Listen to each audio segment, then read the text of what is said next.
Steve Kilbey from the church. Welcome back to Noise 11. We meet again, Mr. Kilbey. Thank you, Paul Kashmir. And we have a tour to talk about as well, a new album, of course, that is coming along with this tour. But we've been quite a few years in between church albums. I think, what was it, Man, Woman, Life, Death, Infinity goes back about 5 years now, which is quite the gap for you and church albums. Quite a gap. Well, we changed members, and then there was the bushfires, and then there was COVID. So we began this album in 2019, and we only just finished it just in the last few weeks.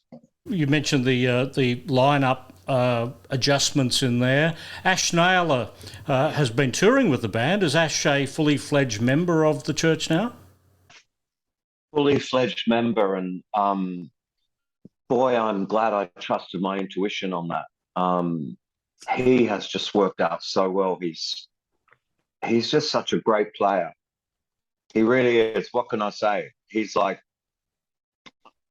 dare I say it, one of the best. So if you want someone to play lead guitar, he's one of the best in Australia, without a doubt. In recruiting Ash into the church, have you disintegrated even? No. Even's still going. He's still playing with Paul Kelly. He's still doing Rock Whiz, and he's got the marshmallow overcoats, and he's just a guy who plays as much as he can, I think. And he just one of those guys that loves playing electric guitar. So yeah. Well, let's get into this new album that we have coming up, the Hypnagogue. 26 albums down the track for the church, which is quite the catalogue to put together. And we haven't had you on tour with the church here just yet, about to start September 1. But the Americans have already been treated to the church this year, and to 3 of the tracks that we will be hearing on this album. C'est la vie. Yeah, we played C'est la vie, yeah. No Other You, and the title track. Yes, that's right. So do I expect that is the nucleus of this new album? They were... Hypnagogue itself was hard to play. C'est la vie and No Other You were kind of easier tracks. We've got some quite challenging tracks to figure out next week when we start rehearsing. The album's a little proggy. It's sort of it's complex. Some of it's very simple, like typical the church, and some of it's quite complex, and we've got to figure out how we're going to do it. But yeah, that was fun to play those new songs. What's the reaction, I guess, at any time when you have a new album, but when you're performing a new song to an audience? I think the great thing about the church is you are in a very unique position, unlike a lot of bands that have been around for a long time, where they don't expect you to come out with just the singles or a greatest hit set list, do they? You have the opportunity to basically give the history of the church in every set list that you put together. Yeah, and I try to do a broad cross section of all of our stuff. So no, I think when we do festivals and stuff, they want to hear all those old hits, but I don't think the audience coming to our shows necessarily want to hear. Sometimes people groan when we do Under the Milky Way, and along with me. I wish I was completely freed up and didn't ever have to do all that. And I wish I could just play new stuff. But it is nice to do a cross section of this, dare I say it, body of work. And there's, it all hangs together. It's not like one of those careers where we did one thing and then something else and something else and something else. It's sort of like it's a continuum. It's sort of you know, we haven't deviated outrageously ever from, you know, what we started out doing. No. Well, there's been a couple of the 21st century albums that have been represented in the recent tour, Uninvited Like the Clouds, and also Further Deeper. A couple of tracks from each of those have been quite prominent in the show. You know, it's sort of choosing songs as like a horse trading thing where everyone in the band's, oh, I want to do that. Oh, no, I can't do, you know, I want to do this. And it's sort of so, it isn't just me, as you might imagine me going in and going, we're going to do this. It's sort of like everybody sort of has to be agreeable and amenable and sort of to do it. It isn't my decision. In fact, probably Tim usually decides the set list and what order it's going to run in because of his more complicated stuff he's got to do with his samples and stuff. I don't know. It isn't just me. Otherwise, if it was just me, we'd just do all new stuff. Well, I've been getting the scalpel out and going through the American set list. It kicks off with the Blurred Crusade. You weren't doing anything from the first album, so the Unguarded Moment, as an example, was missing from the American set list. Is that something that you did because of America? Will that change for Australia? We will play all those songs. We will do that. They'll be in there. I have to say this. We will be playing all the songs that you expect to hear.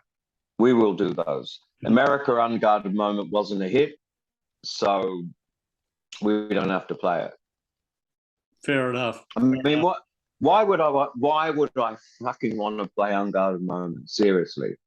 Like all the music I've written since then, this sort of little thing, it makes me happy to see the pleasure it gives people, but I don't enjoy.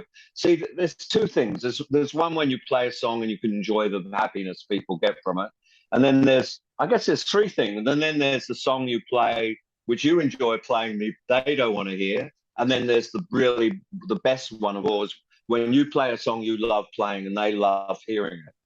That's the ultimate thing. I mean, what can I say? I hate fucking Unguarded Moment, but I play it and I do my best. But personally, I'm standing there going, you know, the voice in my head's going, fuck, I wish I didn't have to do this. But I think this is why Pete Townsend had the line, I hope I die before I get old. Yeah, that's really funny when you hear that these days too. When you hear that, when you hear, how does Roger Daltrey stand there at like almost 80 and sing that? Like, yeah, there's been so much recorded material from you. I think last time we talked, you well and truly overshot the runway on the 50th album. This is going to be the 26th Church album coming up. When you're writing a song in your head, is it a church song as you're writing the song? Is it a solo song? Do you see it as a collaboration as it's coming out? It's whatever I'm doing. Like, so if I'm working with the church, everything I do is for the church. And we usually kind of write in the studio. It would have to be a really special song for me to bring it along these days and go, hey, you guys have got to play this, because we're sort of trying to be inclusive, you know, like have everybody contribute. And when I'm doing something on my own, it's for me. I guess, as I say, there's always a possibility I could come up with a cracker and have to and go, it's silly if I don't get them to do this. But I did that on Further Deeper. I wrote a song called Old Coast Road on my own, and I thought it was so churchy, it was silly not to do it. Mm. What about the Kate Sobrano collaboration? Yeah. Like that was like that was just almost a genius moment, something outside the square for both you and for Kate. Were you surprised how well that came together? I didn't know a lot about Kate before that. When I met her and saw her playing and saw her in action, and when I heard what she did with the lyrics, I was blown away. Because I just wrote the lyrics for that, and I didn't even really meet her. The third guy, Sean Sennett, would go, "Hey, why don't you write some lyrics for Kate? She's looking for some lyrics from you." And he'd say, "Here's a title, The Dangerous Age." And then I'd write the lyrics and send them off. And like, it was over a couple of years. And when I finally heard what she did with it,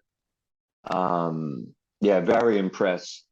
So I'm envious of people like that. She's like, I'm a sort of a musician who's used my intellect, but she's a sort of a musician that just, you know what I mean? Like, I'm not that. I wish I was, but I'm not. She just sits down and it's sort of some fucking thing flows through her and she plays and sings and it looks like there's no thought going into it.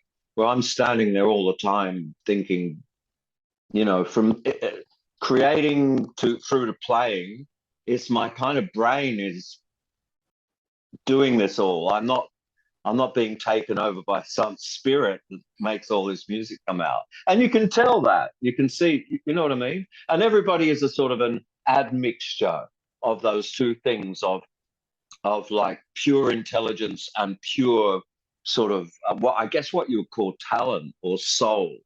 And you know, everybody's sort of got a bit of both of them. But Kate's really a real soul. Mm. You're being very modest there. I mean, you're making it sound like it's a Kate Ceberano album and you're just a guy that happened to be hanging around at the time. I was just a lyricist. On that album. I didn't do much. I did a little bit of backing vocals once she wrote it. And I did write one whole song, the last song. But yeah, no, I was just a lyricist. In fact, I said to Kate, "Don't put my fucking name on that album if you want it to sell. Just be Kate Ceberano, but don't put my picture on there or no one will buy it." Yet she did. She did. She didn't listen to me. Well, that's good. We have September 1 for the new church tour to kick off in Australia. It's been a while since we've got to see you, so we're looking forward to that. And, well, you know, this will be our preview. Have we got a release date for the new album yet? Unfortunately, because of circumstances beyond my control, it's not coming out till next year, which really... You know, when I was 23 and someone said, "Yeah, your album's coming out next year," I was, "Oh, all right." When I'm this old and someone says, "Your album's coming out next year," I'm going, "Fuck it, I hope I'm still alive when it comes out." You know, no, it's getting like that. So unfortunately, it's going to be March next year, which is still, you know, still 7 months away. And that really makes me sad, but I can't do anything about it. Well, it certainly gives us a chance to hear the new music live in concert before the album comes out, months before the album comes out. So I look forward to that. Months and months and months, yeah. Yeah. Well, thank you for that, Thank you, Steve. Paul. Good to see you. Thank you, mate. Yeah, you too.